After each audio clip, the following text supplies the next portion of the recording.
ও দয়ার মালিক, গুনাহের বোঝা নিয়ে আপনার দরওয়াজায় হাজির। ওলামায়ে কেরাম, মুরব্বী, হাজী সাহেব, ব্যবসায়ী, চাকরিজীবী, ছাত্র ভাই, যুবক ভাই, পর্দার আড়ালের মা বোনেরা, আয় আল্লাহ, আমরা গুনাহগার, জাহান্নামের আসামি। তওবার নিয়তে হাত তুলেছি, আর নামাজ ছাড়বো না, বেপরদায় চলবো না, দাড়ি কাটবো না। শয়তানের ধোকায় পড়ে গুনাহ করে করে জীবনটাকে নাপাক করেছি। ও আল্লাহ, জাহান্নামের ভয়, এই গুনাহ নিয়ে কবরে যেতে চাই না রে আল্লাহ। ওই কবরে গুনাহগারের দুই পার্শ্বে মাটির চাপ, জাহান্নামের আগুনের গরম সহ্য করতে পারবো না রে আল্লাহ। তওবার নিয়তে হাত তুলেছি, মেহেরবানি করে আমাদের গুনাহগুলো মাফ করে দেন, তওবা কবুল করে নেন। মৃত্যু পর্যন্ত তওবার উপরে মজবুত হয়ে চলার তৌফিক দান করেন। জিন্দেগি মে বন্দেগি তু করনা হে, जिंदगी में बंदगी तू करना है, जिंदगी में बंदगी शर्मिंदा है, जिंदगी में बंदगी शर्मिंदा है। दुनिया में हो दुनिया का तलबगार ना हो, बाजार से गुजर हो खरीदार ना हो। ये दुनिया एक मिसल कागज फूल है, ये दुनिया एक मिसल कागज फूल है, जिंदगी में बंदगी तू करना है, जिंदगी में बंदगी तू करना है, जिंदगी में बंदगी शर्मिंदा है, जिंदगी में बंदगी शर्मिंदा है, जिंदगी में बंदगी कुन बंदगी, बंदगी बे जिंदगी शर्मिंदगी। এরে নবীর আশিক, ১৫০০ বছর পরেও তাকাইয়া দেখো, এই জমিনে নবীর আদর্শ রেখে গেলেন। আমার নবী চ্যালেঞ্জ দিয়ে গেলেন, কালান নবিয়্যু সাল্লাল্লাহু আলাইহি ওয়া আলিহি ওয়াসাল্লাম, তারাকতু ফীকুম আমরাইন লান তাদিল্লু মা তামাসসাকতুম বিহিমা, কিতাবাল্লাহি ওয়া সুন্নাত রাসূলি। পয়গম্বর বলেন, আমি বিদায় বেলা চ্যালেঞ্জ দিয়ে গেলাম, দুইটা জিনিস রেখে গেলাম, যদি আঁকড়াইয়া ধরো কোনোদিন তোমার ঈমান নষ্ট হবে না, সম্মান কমবে না। এক নাম্বার হলো আল্লাহর দেওয়া কোরআন, দ্বিতীয় হলো আমি নবীর রেখে যাওয়া সুন্নাত। এখানে প্রশ্ন হতে পারে, নবী হাদিস বলেন নাই কেন? কোরআন হাদিস না বলে কোরআন আর সুন্নাহ কেন বললেন? সুন্নতের পর্দার ভেতরে আছে মুরব্বি মানা লাগবে, সুন্নতের পর্দার আড়ালে আছে মুরব্বি। কারণ টুপি পরা সুন্নত, টুপি পরা কি? পাগড়ি পরবেন সুন্নত, কিন্তু কেমনে পরবেন, সিস্টেম কি? কয় এটা মুখস্থ করে পারা যাবে না, দেখতে হবে। কয় কেমনে দেখবা? কয় উলামায়ে আহলে হকেরে দেখো, তারা যেমনে টুপি পরে এমনে পরে, এটাই মদিনাওয়ালার সুন্নত। বলে আয়াত পড়েছি, আল্লাহ বলেন, ওয়ামা আরসালনাকা ইল্লা রাহমাতাল লিল আলামিন।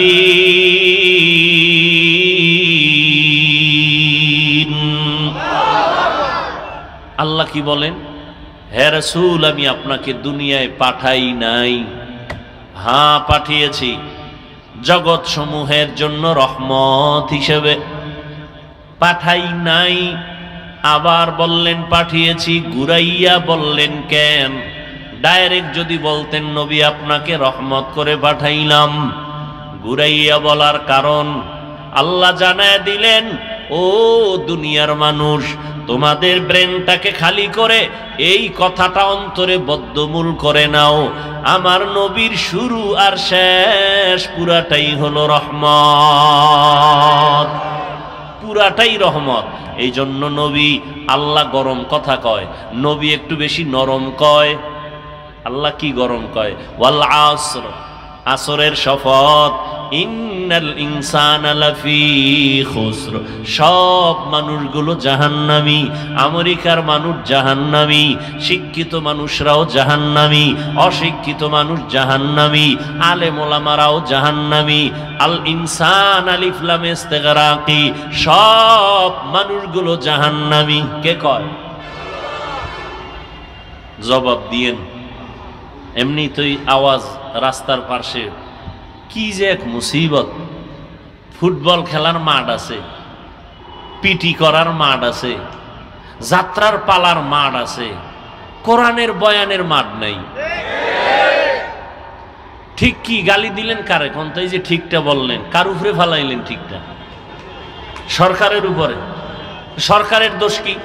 এটা কোন এলাকা বলেন? কি? পলাশপুর। পলাশপুরের বাড়িওয়ালারা 2 হাত 4 হাত জায়গা ছেড়ে দিয়ে একটা ঈদের মাঠ বানাইতে পারতো না? কথা বলেন না কেন? পারে না। আর এক বাড়ির ভিতরে দেওয়াল ঢুকায় দেয়, ছাদ ঢুকায় দেয়। সরকারের গালি দেন কেন? নিজের দোষ দেখেন না কেন? এরপরে সরকারেরও কিছু দায় আছে না নেই? আছে। কিন্তু আপনাদেরও অন্তর থাকতে হবে। সবাই সম্মিলিতভাবে একটু ছাড় দিলে হয়ে যায়। গাড়ি নিয়ে ঢোকার রাস্তা নেই, একজনে সাইডে দিছে, আর একজনে বাঁকা হয়ে তেরা হয়ে ভিতরে ওয়াল বাঁকা করে দিছে, ওখানে গিয়ে আর ঢুকানো যায় না। কিছু বলতে যাবেন, হামলার উপরে মামলা। এই হলো আমাদের হালাত। তো একটু জবাব দিয়েন, আওয়াজ দিয়েন। কি বলতেছেন শুনি না। ওদিকে আওয়াজ, এদিকে আওয়াজ। কি বলতেছিলাম আমি ভুলে গেছি। আল্লাহ পাক গরম বললেন, ওয়াল আসর, আসরের শপথ। সব মানুষ কি বলেন? এবার মানুষ এই কথা শুই না খুশি? আল্লাহ কয় না, আমি কিন্তু লাগের নামের ব্রেক লাগায় দিছি। ইল্লা, কিন্তু সবাই না। ওদিকে রহমতের নবী শুরুতেই দয়ার আওয়াজ দিয়া বলেন, কুল্লু উম্মতি ইয়াদখুলুনাল জান্নাহ, সব উম্মতেরা জান্নাতি। নরম নবীর নরম কথা আগে এসে গেছে, কিন্তু এরপরে কন্ট্রোলে আইনা মায়া লাগাইয়া কাছে আইনা কয়, তুই যাইতে পারবি না, কারণ তুই আমার আদর্শ মতো দাঁড়িয়ে রাখো না। তুই যাবি জান্নাতে, তবে দুই একটা ফিডা ফাটা খাইয়া। রহমতের নবী আমার পুরাটাই দয়ার সাগর। এজন্য আল্লাহ বললেন, আমি নবী আপনাকে পাঠাই নাই। হ্যাঁ, পাঠিয়েছি জগৎ সমূহের রহমত করে। কেমন দয়ার নবী আমার! রহমাতুল্লিল আলামিনের তরজমা অনেকে করে উভয় জগতের জন্য রহমত। এই ইকো হয় কেন? আওয়াজ হয়। উভয় জগতের জন্য রহমত। ডিলে যেভাবে আছে থাক, শুধু ইকোটা একটু কমাও। আমি তরজমা করেছি জগৎ সমূহের জন্য রহমত। উভয় জগৎ মানে দুই, দুনিয়ার জগৎ, পরকাল জগৎ। আসলে জগৎ তো আরো আছে। রুহের একটা জগৎ আলাদা, মায়ের গর্ভের একটা জগৎ আলাদা, দুনিয়া নামক একটা জগৎ আলাদা, কবর জগৎ আলাদা, হাসর জগৎ আলাদা, জান্নাত ও জাহান্নামের জগৎ আলাদা। এজন্য তরজমা করলাম জগৎ সমূহের জন্য আমার নবী রহমত, রূহের জগতের জন্য আমার নবী আলাদা রহমত, মায়ের গর্ভের জগতের জন্য আমার নবী আলাদা রহমত, দুনিয়ার জগতের জন্য আমার নবী আলাদা রহমত, কবর জগতের জন্য নবী আমার রহমত, হাসর ময়দানের জগতের জন্য নবী রহমত, জান্নাত ও জাহান্নামের জগতের জন্য আমার নবী রহমত। এটা মাঝে মাঝে বুঝে আসে না, জাহান্নামের জন্য নবী রহমত হয় কি করে? প্রত্যেকটার বিষয় ভিন্ন ভিন্ন আলোচনা। রূহের জগতের জন্য নবী কিভাবে রহমত, ভিন্ন আলোচনা। মায়ের গর্ভের জগতের জন্য নবী কিভাবে রহমত, ভিন্ন আলোচনা। কবর জগতের জন্য নবী কিভাবে রহমত, ভিন্ন আলোচনা। হাসরের ময়দানের জগতের জন্য নবী কেমন রহমত, ভিন্ন আলোচনা। জান্নাতের জগৎ আর জাহান্নামের জগতের জন্য নবী কিভাবে রহমত, ভিন্ন আলোচনা। আমি আজকে শুধু দুনিয়ার জগৎ নিয়ে কিভাবে নবী রহমতে নিয়ে কয়েকটা কথা বলে মোনাজাত দিব। দুনিয়ার জগতের জন্য নবী যে রহমত, এটা সমষ্টিগত এক কথায় বলে দিলাম, কিন্তু এখানেও ভাগ আছে। রহমতের নবী মানুষের জন্য আলাদা রহমত, জিনদের জন্য নবী রহমত, পশু পাখির জন্য নবী রহমত, উড়ন্ত পাখিদের জন্য নবী রহমত, সমুদ্রের প্রাণী মাছের জন্য নবী রহমত। আবার এই মানুষের ভেতরে পুরুষের জন্য নবী আলাদা রহমত, নারীর জন্য নবী আলাদা রহমত, বেঈমানের জন্য নবী আলাদা রহমত, মুমিনের জন্য নবী আলাদা রহমত। পুরুষের জন্য নবী যেমন রহমত, নারীদের জন্য আলাদা রহমত। কেমন মায়ার নবী আমার, যেই নবী দুনিয়াতে এমন এক সময় আসছেন, আল্লাহ পাঠিয়েছেন এমন একটা জায়গা পৃথিবীর নিকৃষ্ট খারাপ, সারা দুনিয়ার মানুষগুলো চরিত্রহীন, এর মধ্যে আবার মক্কার মানুষ আরো খারাপ। সারা দুনিয়ার মানুষ এত খারাপ কেন? এদের মাথায় পরিচালনার কোনো মুরব্বী ছিল না, নবী নাই, ঈসা নবী নাই, মুসা নবী নাই, কোনো মুরব্বী নাই। যে যার মন মতো চলে, যে যার মন মতো চলে, যা বুঝে সেটাকেই প্রাধান্য দেয়। আল্লাহর কসম করে বলি, ওখান থেকে এখানে শিক্ষা নেও। যারা মুরব্বী মানে না, যারা ইমাম মানে না, এরা মরার আগেই দুনিয়া তার ধ্বংসের জীবন হয়ে যায়। আউযুবিল্লাহ পারে না, বিসমিল্লাহ পারে না, BA pass, IA pass, MA pass, আসসালামু আলাইকুম এই দুইটা শব্দ শুদ্ধ করে পারে না। হে চাপাবাজি করে, আমি কোনো হুজুর মানি না, মাওলানা মানি না, ইমাম মানি না, আমি কোরআন হাদিস মানি। তুমি আরবি কোরআন বুঝো না, হাদিসের আরবি পড়তে পারো না, তুমি কি মানবা? তোমার এই কথাটা 100% মিথ্যা কথা। আমরা আলেম ওলামার পিছনে দৌড়াইয়াও নিজের ঈমান আমল ঠিক রাখা বড় কঠিন। আর তুমি যে কও আমি কাউকে মানি না, তাহলে বুঝতে হবে তুমি কাউকে না মানলেও এক পর্যায়ে তোমার শয়তানকে মানা হয়। কাকে মানা হয়? শয়তান। শয়তান 3 দল। কয় দল? জিন শয়তান, মানুষ শয়তান, নফস শয়তান। নফসটা ভিতরে আছে না নাই? ভিতরে বয়ে কারবার করতেছে। হুজুর মানি না, আলেম মানি না, কিচ্ছু মানি না। মক্কার মানুষ সহ পৃথিবীর মানুষ রসুল আসার আগে খারাপ হয়ে গেল কেন? মুরব্বী নাই, মন মতো চলে। এমন এক সময় আল্লাহ পাক আমার নবী, রহমতের নবীকে মক্কা নগরীতে পাঠালেন, যেই মক্কার মানুষ চূড়ান্ত খারাপ, চরিত্রহীন, লম্পট, এতটাই খারাপ সারা দুনিয়াতে তাদের মতো খারাপ কোনো মানুষ নেই। সেই জায়গায় আমার এমন এক নবীকে পাঠাইছেন যে নবীর জিন্দেগিতে কোনো কলঙ্কের দাগ নাই, মহা পবিত্র ব্যক্তি। ঢাকার শহরে বিভিন্ন জায়গায় অপকর্ম হয় না হয় না? খবর আসছে ওখানে মদের আড্ডা চলে, ওই রাস্তার গলির মধ্যে নারীদেরকে নিয়ে নাচ গান চলে অর্ধুলাঙ্গ। খবরটা দিল, আলেমোলামারা মিটিং করলো কি করা যায়। তো এলাকার কিছু গণ্যমান্য গাঞ্জাখোর আছে, বিড়িও টানে, হুজুরগো কাছেও আসে, এগো ডাকছে, ভাই ওখানে আগে একুরেট খবরটা নাও, তোমরা আগে যাও, আমরা যাইতে পারি না, আমরা বড় হুজুর, ওই জায়গায় গেলে মাইনসে কইব বড় হুজুর এখানে আইলো কেমনে, আগে পরিবেশ তৈরি করো এরপরে আমরা যাই। যাও তোমরা বিড়ি টান্নেওয়ালার একটু আগে যাও, বড় হুজুর ওখানে যাবে না, মানুষ খারাপ বলবে, কথা ঠিক। কিন্তু রহমতের নবী, মক্কা নগরীর মানুষ এত খারাপ, নারী আর পুরুষ উলঙ্গ হইয়া আল্লাহর ঘর বাইতুল্লাহর চতুর্পার্শ্ব তওয়াফ করে নারী পুরুষ উলঙ্গ। এতটাই তারা খারাপ। এর মধ্যে রহমতের নবীকে আমার আল্লাহ পাঠালেন। আল্লাহ পাকের কুদরত আমাদের বিবেকের বাইরে, কাদের কুদরত দারি বরকামাল, আন্তা রব্বি আন্তা হাসবি যুল জালাল।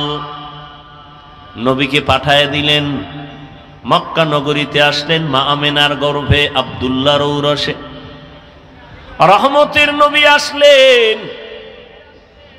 নবী আসছেন এমন এক হালাত, দুনিয়াতে আসি একবার বাবার চেহারাটাও দেখতে পারেন নাই, 6 বছরে মা হারায় ফেললেন। বড় অসহায় নবী আমার ইয়তীম, আপন জন আত্মীয় স্বজন সব হয়ে গেল জানের দুশ্মন। রহমতের নবী আমার এখনো নবুয়তের সনদ আল্লাহ কোরআন দেয় নাই।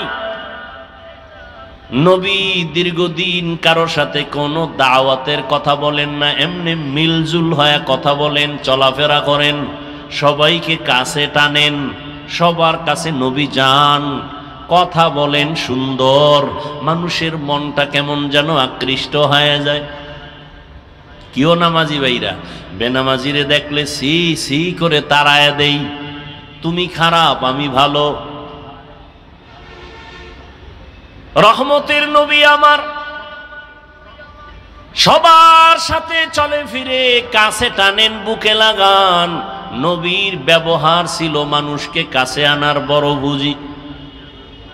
দীর্ঘ 40 বছর পর্যন্ত নবী কালেমার দাওয়াত দেন না, রোজার কথা বলেন না, কোনো আওয়াজ নাই। রহমতের নবী আমার এই 40টা বছর মক্কার অদূরে হেরা পাহাড়ের গুহায় গিয়া আমার নবী আল্লাহর ধ্যানে সময় কাটাইতেন। 40 বছর চলে গেল, 6 মাস। এরপরে আল্লাহ কোরআন নাজিল শুরু করলেন। হেরা পাহাড়ের ভেতরে জিব্রাইল আমিন আসলেন, নবীকে চাপ দিলেন। ঘটনা আপনাদের সকলেরই জানা। রহমতের নবী কোরআন পাইয়া দাওয়াত শুরু করলেন। নবীর দাওয়াতের প্রথম কাজ আল্লাহর কোরআনের তেলাওয়াত। هو الذي بعث في الأميين رسولا منهم يتلو عليهم آياته ويزكيهم ويعلمهم الكتاب والحكمة وإن كانوا من قبل لفي ضلال مبين। আল্লাহ এক নবী বানাইলেন, নবীকে বলেন উম্মি নবী। উম্মি মানে মূর্খ, হ্যাঁ, উম্মি মানি আনপড়, ভিন্ন কারো থেকে নবী পড়েন নাই, সেই অর্থে নবী উম্মি। কেউ যদি তর্জমা করে নবী অক্ষর জ্ঞানহীন, তার মানি হলো মূর্খ। এই তর্জমা করাটা চূড়ান্ত বেয়াদবি। রহমতের নবী আমার দাওয়াত শুরু করেছেন। 40 বছর পরে কোরআন পাইয়া নবী আর ঘুমায় না, নবী দাঁড়ে দাঁড়ে দৌড়ায় আর দাওয়াত দেন। প্রথম নবীর মিশন হলো কোরআনের তেলাওয়াত। এটার মধ্যে এমন এক আকর্ষণ আল্লাহ দান করেছেন, একটা বিধর্মীয় যখন তেলাওয়াতের আওয়াজ শুনে তার অন্তরটা ঠান্ডা হয়ে যায়, চুপ করে তার নিরাপত্তা বজায় রেখে তেলাওয়াত শুনে না। জীবনে কোরআন দেখে নাই, পড়ে নাই, ধরে নাই, এমন একটা লোক আল্লাহর কোরআনের আয়াতের তেলাওয়াত যখন কানের মধ্যে যায় অন্তরে মায়া বেড়ে যায়। নবী কয়, ও মুমিন, একজনে তেলাওয়াত করছে, তুমি সুন্দর করে কান লাগায় শুনছো। তেলাওয়াত করনেওয়ালা যেই সওয়াব পাবে, শুননেওয়ালাও সেই সমান সওয়াব পাবে। আচ্ছা আমাকে বলেন তো, আমি তেলাওয়াত করতেছি, আর একজনের রাস্তার পাশে দাঁড়াইয়া এ কোরআন বুঝে না, চিনে না, কিন্তু শুনতেছে আর অন্তরে মজা নিতেছে, নবী বলেন ওই লোকটাও আমি তেলাওয়াতকারীর মতো সওয়াব পেয়ে যাব। এখন যারা বলতে চান যে অর্থ না জেনে পড়লে লাভ নাই, তাহলে ওই লোকটা কি সওয়াব থেকে বঞ্চিত? বলেন। আমি এমন আয়াত তেলাওয়াত করলাম, হাফেজ সাহেব করে, অর্থ জানে না, সওয়াব হবে না? তাহলে এই ফিতনা কেন? কি বিষয় কি? কাদিয়ানীরা ধরে ধরে মুসলমানকে উত্তরবঙ্গে যাও টাকার প্রলোভনে পালাইয়া কাদিয়ানী বানায়, সে নিয়ে তোমার কোনো মিশন নাই, কোনো কর্মসূচি নাই। কে ইল্লাল্লাহ জিকির করলো তা নিয়ে তোমার এত বিরোধিতা, বুঝা গেল তোমার অন্তর বড় ঝামেলায় যুক্ত হয়ে গেছে। খ্রিস্টান মিশনারিরা চট্টগ্রামের হিলটেক্স পাহাড়িয়া এলাকায় ধর্মান্তরিত করে বিভিন্ন প্রক্রিয়ায় টাকার প্রলোভন দেখাইয়া। ওই বিষয়ে ও আল্লাহর বান্দা, আপনার কোনো পদক্ষেপ আছে কিনা ব্যক্ত করেন, কোনো কর্মসূচি আছে কিনা ব্যক্ত করেন। এ নিয়ে যদি চিন্তা করতেন তাহলে ভিন্ন উলামায়ে কেরাম, ওলিয়া উলিয়াদের বিরুদ্ধে জবান খুলতেন না।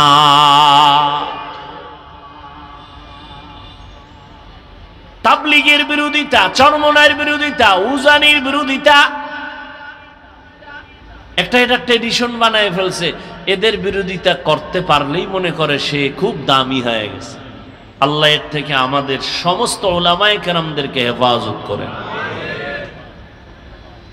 ত্রুটির ঊর্ধ্বে তো কেউ না,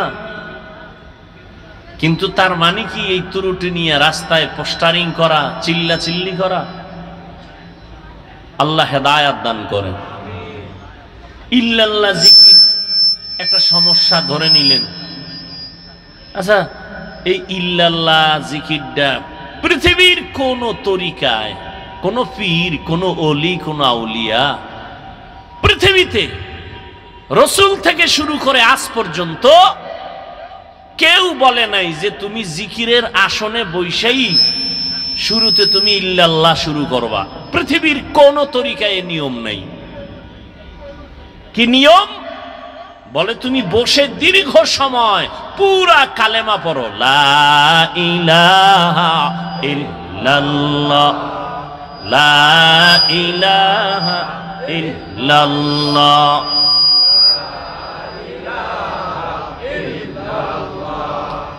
লা ইলাহা ইল্লাল্লাহ। আচ্ছা, এই কালেমা নিয়ে কোনো দ্বিমত আছে কারো? দীর্ঘ টাইম এই কালেমা পড়ার পরে অন্তরে যখন বসে গেল আমার আল্লাহ তাআলা ব্যতীত কোনো ইলাহ নাই, কোনো মাবুদ নাই। লা ইলাহা মানে কি?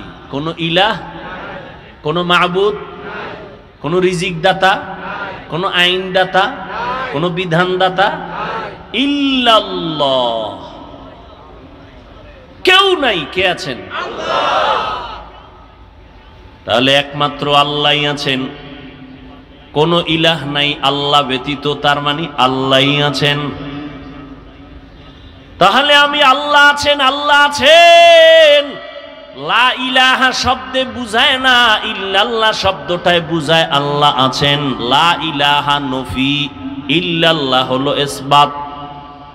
লা ইলাহা মানি কোনো ইলাহ নাই, ইল্লাল্লাহ মানি আল্লাহই আছেন। কে আছেন? এটা দীর্ঘ টাইম পুরা কালেমাটা পড়ার পরে অন্তরে ধ্যান করলাম, আল্লাহ ব্যতীত আর কোনো মাবুদ নাই, একমাত্র আল্লাহই আছেন। এটা অন্তরে বসানোর পরে দীর্ঘ টাইমের পরে এক পর্যায়ে বললাম শুধু ইল্লাল্লাহ ইল্লাল্লাহ ইল্লাল্লাহ, একমাত্র আল্লাহই আছেন, আল্লাহই আছেন, আল্লাহই আছেন, আর কেউ নাই, আর কেউ নাই। কথাটা তো আগেই বলে ফেলেছি, এখন সংক্ষিপ্ত আকারে আমি আমাকে সাধনার রাস্তায় নিয়া, মজবুত অর্জন নিয়া আল্লাহর হাজির ও নাজিরটাকে অন্তরে ঢুকাইলাম। আল্লাহই আছেন, আল্লাহই আছেন, আল্লাহই আছেন। আমি যে এতদিন বলি আমি আছি, আমার বাড়ি, আমার টাকা, আমার ঘর, আমার না, একমাত্র সব কিছুর মূলে আমার আল্লাহ, আর কেউ না।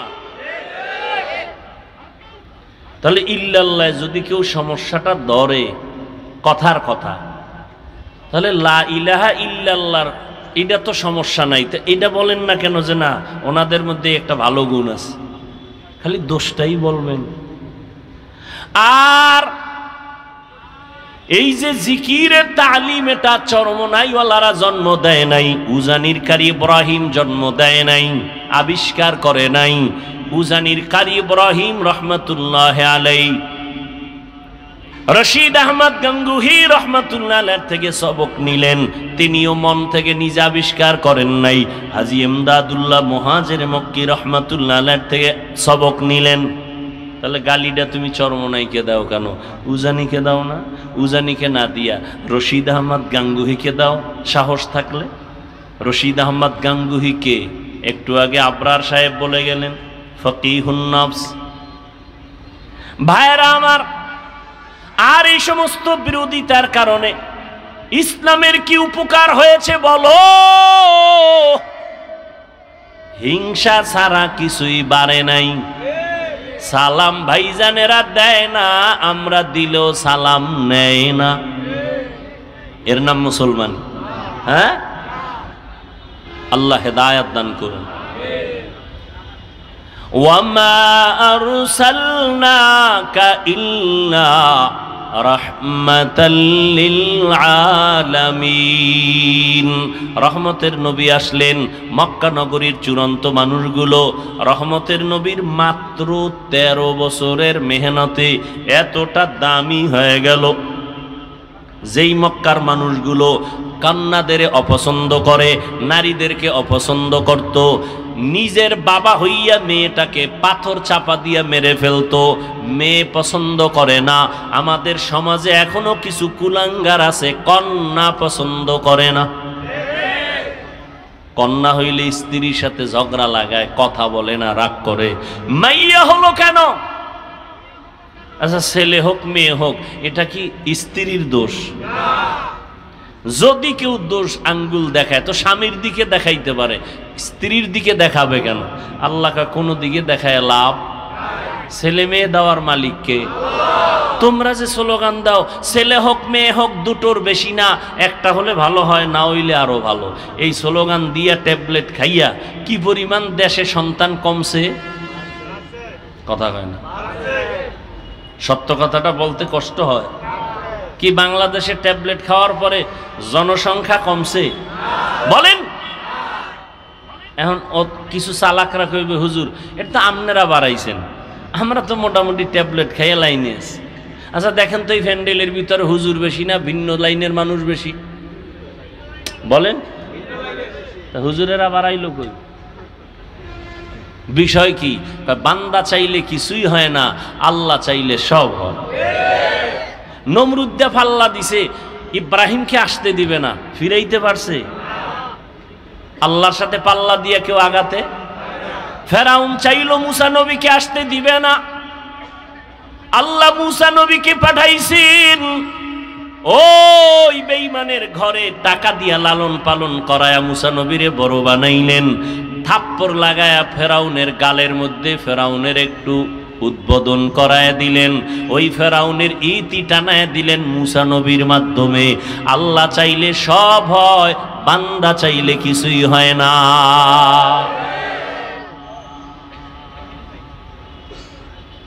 আল্লাহর নবী আসলেন, মাত্র 13 বছর নারীদের সম্মান সর্বোচ্চে দিয়ে দিলেন, কন্যাদের হত্যা বন্ধ করায় দিলেন। রহমতের নবী আমার মাত্র 13 বছরের মেহনতে মানুষগুলোকে এত দামি বানায় দিলেন। আল্লাহ জিব্রাইলকে লিস্টি নিয়ে পাঠায় দিয়া বলেন, যাও আমার নবীর কাছে লিস্টি দিয়া দাও, এই লিস্টিতে যাদের নাম আছে নবী যেন ঘোষণা দিয়ে দেয় এই লিস্টির সবাই বিনা হিসাবে জান্নাতি। জাহান্নামের পথের মানুষগুলো জান্নাতি হয়ে গেল, ডাইরেক্ট জান্নাতের টিকিট দুনিয়ায় পেয়ে গেল। আচ্ছা, নবী মাত্র কয় বছর বলেন? 13 বছরে মক্কার চূড়ান্ত খারাপ এদেরকে জান্নাতি বানায় দিলেন। বেতের বাড়ি দিয়া। কেমন মায়ার নবী আমার! শুধু 13 বছর কেন, নবীজির পুরা হায়াত 63 বছরে কোনোদিন নবী একটা কাউকে গালি দেন নাই। আপনি চিন্তা করতে পারেন, হাজার হাজার গালি নবীর সামনে দাঁড়ায় ইহুদিরা দিতেছে, আমার নবী গালি দিবেন দূরের কথা, হায়াতে কোনোদিন একটা গালির জবাবও দেন নাই। আরো আশ্চর্য কথা, কেমন মায়ার নবী আমার! কোনদিন আমার নবী চোখ মোবারক গরম করে কারো দিকে রাগে তাকান নাই। রহমতের নবীর মায়ার আদর্শ দেখা বেঈমান কালেমা পড়েছে, নবীর ব্যবহার দেখে দুশমনাইয়া বন্ধু হয়ে গেছে। ইমামুল আউয়ালিনাল আখিরিন বাহরে সদকা রাহমাতাল লিল আলামিন সাইয়্যিদুল কাউনাইন খাতমুল মুরসালিন আখির আমদ বুদে ফখরুল আউয়ালিন। এরে নবীর আশিক উম্মতের দল, কেমন একজন নবী পেয়েছো, ওই নবীরে চিনো নাই রে যুবক। 1500 বছর পরে নবী নাই। ওই যে একটু আগে বলছিলাম শুরুতে, ঈসা নবী চলে গেছেন, আমগো নবী আসছেন, মাঝখানে কোনো মুরব্বী নাই, মন মতো চলিয়া ধ্বংসের পথে গেল। কিন্তু রহমতের নবী, শ্রেষ্ঠ নবী, যার কোনো তুলনা নাই, সেই নবী চলে গেলেন, আজ 1500 বছর হয়ে গেল। এরপরও উম্মত কেন লাইন ছাড়া হয় নাই? এখনো বাংলাদেশের ভেতরে উম্মত আল্লাহর নবীর সুন্নতের জন্য জীবন দিতে তৈয়ার। ফিলিস্তিনে মানুষ রক্ত দিয়ে দিতেছে। এরে ব্রিটিশদের আক্রমণ, ইহুদিদের আক্রমণ, ওই স্পেনের ভেতরে এত পরিপূর্ণ আক্রমণ করেছিল, মুসলমানের 800 বছরের শাসনকে ধ্বংস করে দিল। এরপরও ইসলামকে বিদায় করতে কেন পারে না? এর একমাত্র কারণ, ধারাবাহিকভাবে এই জাতি মুরব্বী মানে, ইমাম মানে, এই কারণে চূড়ান্ত ধ্বংস হয় না। আর যারা মুরব্বী মানে না, গিয়া দেখেন ওদের দুনিয়াও ঠিক নাই, আখেরাতও ঠিক নেই। ভালো করে তদন্ত করেন ভাইরা আমার। 1500 বছর পরে তাকাইয়া দেখো, এই জমিনের ভেতরে মদিনার নবীর আদর্শ মানার কারণে এখনো সম্মান আল্লাহ চোখে দেখায় দিলেন। করোনার সময় স্কুল বন্ধ, কলেজ বন্ধ, চাকরি বন্ধ, ব্যবসা বন্ধ, ট্রেন বন্ধ, ফ্যাক্টরি বন্ধ, সব বন্ধ হয়ে গেল। কিন্তু কোরআনের একটা মাদ্রাসাও বন্ধ হয় নাই। এটা কি বাকি না নগদ? জিন্দেগি মে বন্দগি তু করনা হে, জিন্দেগি মে বন্দগি তু করনা হে, জিন্দগি বে বন্দগি শর্মিন্দা হে, জিন্দগি বে बंदगी शर्मिंदा है। दुनिया में हो दुनिया का तलबगार न हो, बाजार से गुजर हो खरीदार ना हो। ये दुनिया एक मिसल कागज फूल है, ये दुनिया एक मिसल कागज फूल है। जिंदगी में बंदगी तू करना है, जिंदगी में बंदगी तू करना है। जिंदगी बे बंदगी शर्मिंदा है, जिंदगी बे बंदगी शर्मिंदा है। जिंदगी में बंदगी कुन बंदगी, बंदगी बे जिंदगी शर्मिंदगी। এরে নবীর আশিক ১৫০০ বছর পরেও তাকাইয়া দেখো, এই জমিনে নবীর আদর্শ রেখে গেলেন। আমার নবী চ্যালেঞ্জ দিয়ে গেলেন, কালান নবিয়্যু সাল্লাল্লাহু আলাইহি ওয়া আলিহি ওয়াসাল্লাম, তারাকতু ফীকুম আমরাইন লান তাদিল্লু মা তামাসসাকতুম বিহিমা কিতাবাল্লাহি ওয়া সুন্নাত রাসূলি। পয়গম্বর বলেন, আমি বিদায় বেলা চ্যালেঞ্জ দিয়ে গেলাম, দুইটা জিনিস রেখে গেলাম, যদি আঁকড়াইয়া ধরো কোনোদিন তোমার ঈমান নষ্ট হবে না, সম্মান কমবে না। এক নাম্বার হলো আল্লাহর দেওয়া কোরআন, দ্বিতীয় হলো আমি নবীর রেখে যাওয়া সুন্নাত। এখানে প্রশ্ন হতে পারে, নবী হাদিস বলেন নাই কেন? কোরআন হাদিস না বলে কোরআন আর সুন্নাহ কেন বললেন? সুন্নতের পর্দার ভেতরে আছে মুরব্বি মানা লাগবে, সুন্নতের পর্দার আড়ালে আছে মুরব্বি। কারণ টুপি পরা সুন্নত, টুপি পরা কি? পাগড়ি পরবেন সুন্নত, কিন্তু কেমনে পরবেন, সিস্টেম কি? কয় এটা মুখস্থ করে পারা যাবে না, দেখতে হবে। কয় কেমনে দেখবা? কয় উলামায়ে আহলে হকেরে দেখো, তারা যেমনে টুপি পরে এমনে পরে, এটাই মদিনাওয়ালার সুন্নত। বলে কেমনে বুঝলাম? কয় তিনি মন গড়া টুপি পরেন নাই, তিনি তার মুরব্বী যারা উলামায়ে আহলে হক তাদের অনুসরণ করেছেন, তারা তাবেঈনদের অনুসরণ করেছেন, তারা তাবে তাবেঈনদের অনুসরণ করেছেন। এভাবে যাইতে যাইতে সাহাবায়ে কেরামের অনুসরণ, আবার সাহাবায়ে কেরাম আমার রসুলের অনুসরণ করেছেন।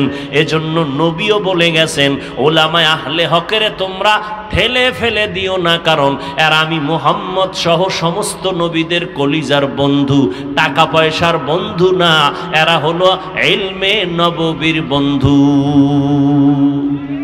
উলামায়ে আহলে হকের অনুসরণ করো। আল্লাহ কোরআনে বলে দিলেন, উলুল আমর যারা তাদের অনুসরণ করো। এরে নবীর উম্মতের দল, এই করোনায় তা চোখের সামনে দেখায় গেল, ছোট বড় সবাই সামনে আল্লাহ দেখায় দিলেন। করোনার শত শত লাশ, মানুষগুলো মাস্ক পরে আছে, কেউ কাছে যায় না, করোনার ভয়। এমনকি সন্তান পর্যন্ত বাবায় করোনা আক্রান্ত, চিকিৎসার জন্য যায় না, কাছে যায় না। না যাইতে যাইতে বাবায় বিছানায় মরে গেল, লোকেরে টাকা দিয়া কয় লাশটা রাস্তার বাইরে ফেলে দাও। লোকে টাকা পাইয়া গরিবরা ফেলে দিল, সন্তান দরজা লক করে দিল, একবারও খোঁজ নিল না বাবার লাশটা কি কুকুরে খাইলো নাকি জানাজা হলো। এই শত শত লাশ। আমার দেশের কিছু প্রশাসনের পুলিশ ভাই আর অধিকাংশ উলামায়ে কেরাম টুপিওয়ালারা এই করোনার লাশগুলো কাঁধের মধ্যে নিলেন, গোসল করাইলেন, কাফন পরাইলেন, জানাজা পড়াইয়া দাফন করলেন।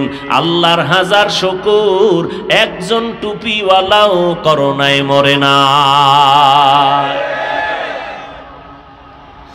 আর কি সম্মান দেখতে চাও রে মুমিন?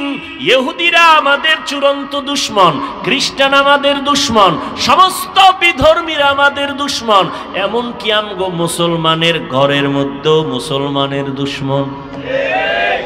এরপরেও আল্লাহর শুকর, কোরআনওয়ালাদের সম্মান কমে নাই, কমছে? চোখের সামনে সম্মান, এই সম্মান কে দিছেন? চেয়ারম্যানের চেয়ারের মেয়াদ আছে না নাই? কোরআনওয়ালার চেয়ারের কোনো মেয়াদ আসেনি। এরা দুনিয়াতেও বাদশাহ, পরকালেও বাদশাহ। কয় আলেম আমাদের মধ্যে, আমাদের লাইনের কিছু, আল্লাহ মাফ করুন, কিছু উলামায়ে কেরাম নামদারি, এরা বলে আলেমরা পিছনে থাকবে কেন, তো কি করবে? কয় আলেমরা ৫-১০ তলা বিল্ডিং করে বিশাল বিজনেসম্যান হবে, সিআইপি ভিআইপি হবে, কোটি কোটি কোটি টাকার বিজনেস করবে, আলেমরা পেছনে থাকবে কেন? আসলে আলেমের কাজ কি? ডাক্তারের কাজ কি? গাড়ি চালানো না মানুষের চিকিৎসা করা? প্রত্যেকের এরকম একটা কাজ আছে। ইঞ্জিনিয়ার সাহেবের কাজ কি? রুগী দেখা না বিল্ডিং এর ডিজাইন করা? বলেন। ঠিক তেমনি ভাবে আলেমের কাজ কি? আল্লাহ কোরআনে বলেন এদের মূল কাজ উম্মতকে হেদায়েতের দাওয়াত দেওয়া। কিসের দাওয়াত? হেদায়েতের দাওয়াত দিবে। আর এদের সম্মানের জন্য যা প্রয়োজন সব আল্লাহ ব্যবস্থা করে দিবে। টাকার পেছনে দৌড়াতে হবে না, টাকা আমার পেছনে দৌড়াবে। ব্যবস্থা কে করবেন? টাকাওয়ালা পার পাশে এসে বসে থাকবে, হুজুর কিছু নেন। কি কুদরত কার? আল্লাহ। কিন্তু ওই হেদায়েতের পথ বাদ দিয়ে যদি কেউ দুনিয়া দুনিয়া দুনিয়া করে, এটা আলেমের সামনে। দ্বিতীয় কথা, আলেম পিছায় রইল কই? মসজিদে যাবেন আলেম পিছে না সামনে? জানাজায় দাঁড়াবেন আলেম পেছনে না সামনে? মজলিসে যাবেন উলামায়ে কেরাম আছে, বড় হুজুর আছে, পেছনে না সামনে? মন্ত্রীদের মজলিসে আলেম গেছে, পেছনে না সামনে? এমপি সাহেবের সভায় আলেম গেছে, পেছনে না সামনে? বিবাহের অনুষ্ঠানে আলেম পেছনে না সামনে? কেন বলো বাবা, আলেম পিছাইয়া থাকবে কেন? আলেম পিছনে নাই, তোমার অন্তরটা বড় দুর্বল। আলেমকে আল্লাহ এলেমের কারণে সবার উপরে সম্মান দিয়া রাখছেন। কোটিপতিও আলেমের কাছে এসে দোয়া চায়। এমপি সাহেব দেখলে কয় হুজুর দোয়া করবেন, মন্ত্রী মহোদয় দেখলে বলে দোয়া করবেন। মন্ত্রীদের প্রধান যিনি, তিনিও আলেমদের পেছনে দোয়ার অপেক্ষমান। আল্লাহ তাআলা উলামায়ে কেরামকে ইলমের কারণে সম্মান দিয়া রাখছেন, টাকা দিয়া সম্মান বাড়ানো যায় না। ইলমেরা ইজাজু করদান বেহিসাব, খলকেরা দান জওয়াবে বাসব। এত মুসিবতের মধ্যে কি আলেমদের সম্মান কম? বলেন। আল্লাহ দেখাইলেন আমার সোনার বাংলায় কত হাফেজে কোরআন, ছোট্ট ছোট্ট বাচ্চাগুলো সারা দুনিয়ার মানুষের মাথা গরম করে প্রধান পুরস্কার নিয়ে বাংলাদেশে আসছে। হাফেজে কোরআন আছে না নাই? এই সম্মান দিছেন কে? আল্লাহ দিছেন। অতএব নবী চ্যালেঞ্জ দিয়ে বলছেন দুই জিনিস ধরে রাখো, কোরআন আর নবীর সুন্নাহ। এই দুই জিনিস যদি পেতে চাও, উলামায়ে আহলে হকের পেছনে ছাড়া যা পাওয়া যাবে না। আর উলামায়ে কেরাম তৈরি হয় কলেজে না মাদ্রাসায়? মাদ্রাসায়। মাদ্রাসাকে সম্মান করো। আমি এটা বলি না আমার যুবক ছেলেরা মাদ্রাসায় চলে আসো, স্কুল কলেজ বন্ধ করে দাও, না, একবারও বলি না।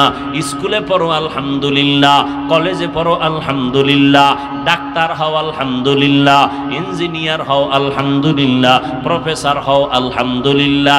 তবে খবরদার আমার দাবি বেয়াদব হইও না। তোমার ব্যবহারে যেন মা বাবা কষ্ট না পায়, তোমার আচরণে যেন উলামায়ে কেরাম কষ্ট না পায়, তোমার ব্যবহারে যেন মুরব্বীরা কষ্ট না পায়। 5 ওয়াক্ত নামাজ পড়ো, মা বাবার দোয়া নিয়ে চলো, উলামায়ে কেরামের পরামর্শ নিয়ে চলো। ও যুবক বাবারা, তোমার মতো কত যুবক জীবনে মাদ্রাসায় পড়ে নাই, স্কুল কলেজে পড়িয়া 5 বেলার নামাজ পড়ে। সত্য কথার সাক্ষী দাও, আছে না নাই? তুমি কেন পারবা না? ও যুবক বাবা, তোমার মতো যুবক রাস্তায় গাড়ি চালায়, ড্রাইভারি করে, 5 বেলার নামাজ পড়ে, আছে না নাই? তুমি কেন পারবা না রে বাবা? তোমার মতো সন্তান জেনারেল লাইনে থাকিয়া শ্রমিকের কাজ করে, সময় মতো নামাজ পড়ে, কৃষি কাজ করে, নামাজ ছাড়ে না, নদীর মধ্যে মাছ ধরে, নামাজ ছাড়ে না। ও আল্লাহর বান্দারা, র্যাব, আর্মি, পুলিশ, বিডিআর এর চাকরি করে, নামাজ ছাড়ে না। সেদিন এক যুবক আইসা কয়, হুজুর চাকরির সিঁড়িতে যাইয়া স্কেল বেড়ে গেল বেতনের, হঠাৎ করে উপরের অফিসার কয় দাড়ি রাখা যাবে না। আমি বললাম সালাম, চাকরি করা যাবে না, রিজিকের মালিক চাকরি না, রিজিক দেওয়ার মালিক আমার আল্লাহ। ইয়া আইয়ুহান নাস আনতুমুল ফুকারাউ ইলাল্লাহ ওয়াল্লাহু হুয়াল গনিয়্যুল হামিদ।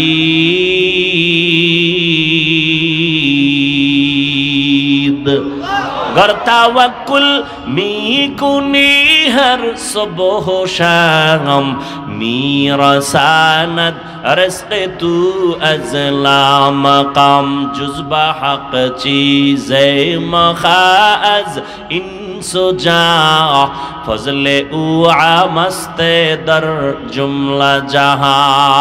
আল্লাহ বলেন, ও মানুষ তোমরা সবাই ফকির, আমি আল্লাহ প্রশংসিত ধনী। আল্লাহ পাক প্রশংসিত ধনী, রিজিকের মালিক আমার আল্লাহ। ও যুবক, চেয়ারম্যান, মেম্বার, এমপি, মন্ত্রী 5 ওয়াক্ত নামাজ পড়ে নাই? দোকানদারি করে, কোটি টাকার ব্যবসা করে, হারাম খায় না, নামাজ ছাড়ে না, অভাব নাই। তোমার মনটাকে একটু প্রশ্ন করো, তুমি কেন পারো না রে বাবা?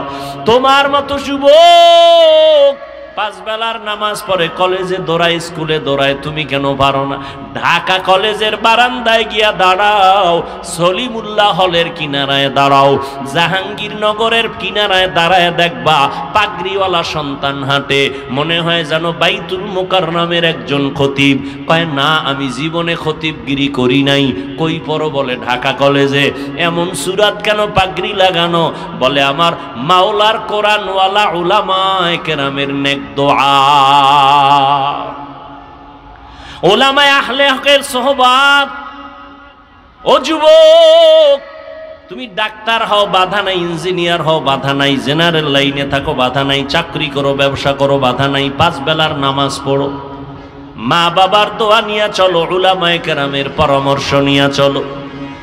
ও পর্দার আড়ালের মা বোনেরা, আপনার মতো কত মা পর্দা করে, নামাজ পড়ে, স্বামীর মাল হেফাজত করে, অভাব নাই, আপনারা কেন পারেন না? অবৃদ্ধ বাবাজি, আপনার মতো কত বুড়া মানুষ হাতে লাঠি নিয়ে মসজিদে গিয়া নামাজ পড়ে, আপনি কেন পারবেন না? এখনো সময় আছে তওবা করার। মনটাকে ছোট করে আল্লাহর কাছে তওবা করেন মনে মনে। আল্লাহকে বলেন, হেদায়ার মালিক, জীবনে কত শয়তানের ধোকায় পড়ে নামাজ ছাড়লাম, বেপরদায় চললাম, দাড়ি কাটলাম, কত মানুষের ক্ষতি করলাম, রহমতের নবীর আদর্শ চিনলাম না, চিনার চেষ্টাও করলাম না। আজকে থেকে তওবা করে নিলাম, নবীর তরিকার বাহিরে চলবো না, নবীর আদর্শ নিয়ে চলবো, মা বাবার দোয়া নিয়ে চলবো, ওলামায়ে কেরামের পরামর্শ নিয়ে চলবো। আর কোনোদিন দাড়ি কাটবো না, বেপরদায় চলবো না, নামাজ ছাড়বো না। হেদায়াতের মালিক আমার আল্লাহ, ইজ্জতের মালিক আমার আল্লাহ। আবু জাহাল নবীজির বয়ান শুনিয়াও কালেমা পড়তে পারলো না, কপাল পোড়া। আর ওমরের মতো বান্দা নবীর কল্লা কাটতে গিয়া কালেমাওয়ালা মুসলমান হয়ে গেল। এই জমিনে আবু জাহালের মতো শক্ত অন্তরের কিছু মানুষ থাকবে, হাজারো বয়ানে তওবা নসিব হবে না। আর একদল ওমরের মেজাজওয়ালা গুনাহ নিয়া ময়দানে ঢুকার পর চোখের পানি ছেড়ে ভয় ঢুকার পরে কাঁদবে আর বলবে, ও আল্লাহ, এতদিন বুঝি নাই দাড়ি কাটলে কি অপরাধ হবে, নামাজ ছাড়লে কি অপরাধ হবে। আমার মতো যুবক স্কুলে পড়িয়া যদি দাড়ি রাখতে পারে, নামাজ পড়তে পারে, আমি কেন পারি না? আমার মতো যুবক জেনারেল লাইনে থাকিয়া চাকরি ব্যবসা করে যদি নামাজ পড়ে আমি কেন পারবো না? ও আল্লাহ, তুমি আমাকে মাফ করে দাও। সামনে কোনো দিন দাড়ি কাটবো না, বেপরদায় চলবো না, মা বাবার বরদোয়া নিব না, ওলামায়ে কেরামের পরামর্শ নিয়ে 5 বেলার নামাজ পড়ে নবীর তরিকা মেনে চলবো। তওবা যদি করতে পারো মুহূর্তে আমার আল্লাহ তোমাকে মাফ করে দিবেন।